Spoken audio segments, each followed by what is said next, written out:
All right, let's just jump right in. We're about to talk about a man, get this. He conquered more land in 25 years than the entire Roman Empire did in 400.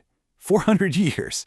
He was a unifier, a lawgiver, maybe even the first real globalizer. But he was also responsible for the deaths of millions upon millions of people.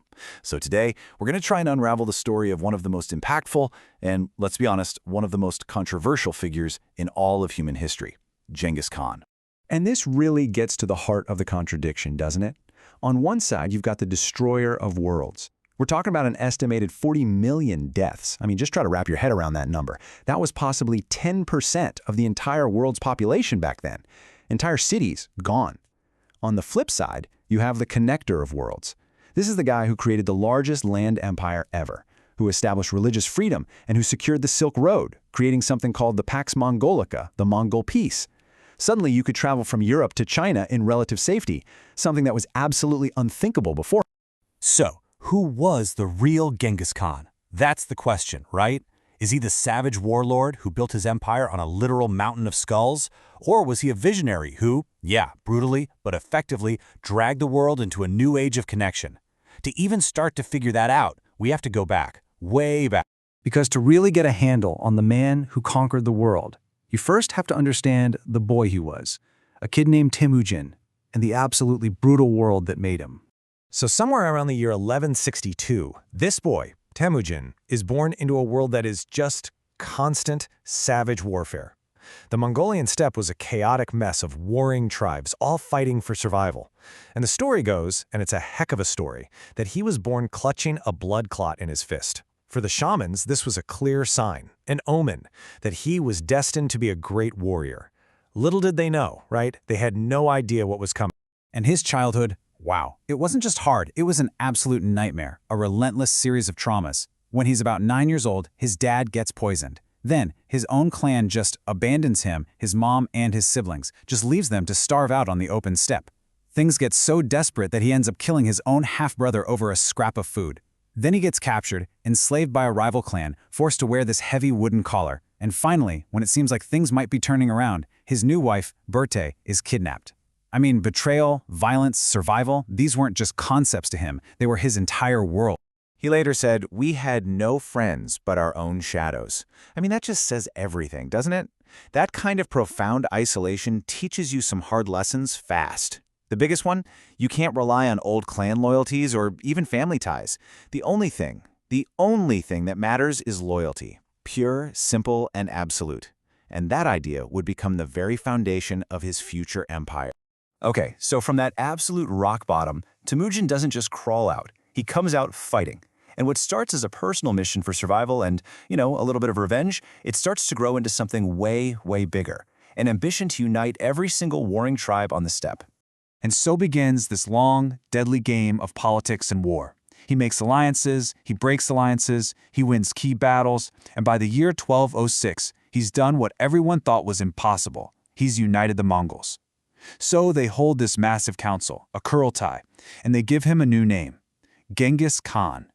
We usually hear it translated as universal ruler, but some historians think fierce ruler or oceanic ruler might actually be closer to the mark. So, the big question is, how did he do it? How did this band of nomads conquer the world? Well, it wasn't just about being tough. He was a flat-out military genius. First, he totally reorganized Mongol society. He broke up the old tribes and created a new army based on a decimal system, squads of 10, 100, 1,000, and promotions based on skill and loyalty, not who your dad was. Second, mobility. His mounted archers were just on another level. They could cover 65 miles in a single day. Third, and this is a dark one, he mastered psychological warfare. He'd utterly destroy one city just to make sure the next 10 surrendered without a fight. And finally, he was brilliant at adapting. He'd capture enemy engineers and immediately put their technology, like siege weapons and gunpowder, to use. And the result of this incredible war machine? Only the largest contiguous land empire in the history of the world. 12 million square miles. To put that in perspective, that's bigger than the United States, Canada, and Mexico combined. It dwarfs the Roman Empire. It makes Alexander the Great's conquests look small. But an empire that big comes with a price. A truly staggering price, 40 million people. That's the estimated death toll. The slaughter was on such a massive scale that some scientists think it actually cooled the planet. Seriously, so many people were killed and so much farmland was abandoned that forests grew back, pulling enormous amounts of carbon dioxide out of the atmosphere. This empire wasn't just built on land, it was paid for in blood. But here's the thing. If Genghis Khan was only a destroyer, his empire would have crumbled the second he died. But it didn't. And that's because he was more than just a conqueror. He was a builder, an architect of an empire. He created the systems to actually run the thing. First up was a code of law called the Yasa. Think of it like the Mongol constitution. And yeah, it was harsh. Things like theft and adultery were punished by death. But it also outlawed kidnapping women, which was a common practice, and established diplomatic immunity. But the really radical part? The law applied to everybody, from a poor shepherd all the way up to Genghis Khan himself. No one was above the law. That was a revolutionary idea for its time. Next, he needed a way to communicate across his enormous empire. I mean, how do you send a message from China to Persia? His solution was called the Yam. It was basically the world's first super-efficient postal service. A massive network of relay stations with fresh riders and horses ready to go at a moment's notice. A message could travel across the continent faster than ever before. It was the internet of the 13th century, powered by horses. And when you compare the Mongol way of doing things to, say, Europe or China at the time, it's just night and day. In Europe, power was all about your family name. The Mongols, they built a meritocracy. Get a promotion based on what you can do, not who you are. Religious policy? While Europe was deep in religious persecution, the Mongols practiced tolerance. They even exempted priests, monks, and shamans of all faiths from taxes. And trade? They protected the Silk Road and merchants because they knew it made the empire rich and kept information flowing. It wasn't about being nice, it was just smart. Pure pragmatism. So what's the legacy of all this? Well, Genghis Khan died in 1227, but the machine he built, it just kept going. He didn't just leave behind an empire, he left behind a world that had been completely and forever changed.